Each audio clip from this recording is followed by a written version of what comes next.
না শাকিব খান কিনি, শাকিব খানকে ভালো করে চিনি না, তারপরে ছবি দেখি না আমি শাকিব খানকে নিয়ে কি বলবো। লাবণী সরকার কি ইচ্ছে করেই অপমান করলেন শাকিব খানকে?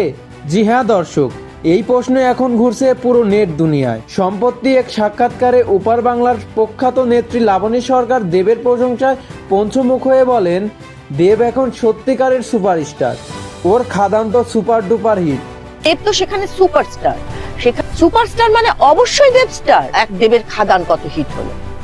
কিন্তু যখন সাংবাদিক শাকিব খানের কথা তোলেন তখন লাবণী সরকার বলেন, শাকিব আবার কে, আমি তো চিনিই না, সুপারস্টার হলে চিনতাম নিশ্চয়ই। তার মানে এক প্রকার অপমানই করলেন তিনি শাকিব খানকে। একথা শুনে চটে গেছেন শাকিব ফ্যানরা। কেউ বলছেন দেবকে তুলতে গিয়ে আমাদের মেগাস্টার শাকিব খানকে ছোট করলেন তিনি। আবার অনেকের দাবি লাবণী সরকারের মুখের এক্সপ্রেশন দেখেই বোঝা যায় উনার শাকিব খানকে না চিনার কথাটা একেবারেই নাটক। তাহলে কি ইচ্ছে করেই অপমান করলেন শাকিব খানকে, নাকি সত্যিই চিনেন না? আপনার মতামত কমেন্টে জানাতে ভুলবেন না। আর আপনার প্রিয় সুপারস্টার শাকিব খানের পাশে দাঁড়াতে অবশ্যই লাইক, শেয়ার এবং সাবস্ক্রাইব করবেন এই ভিডিও।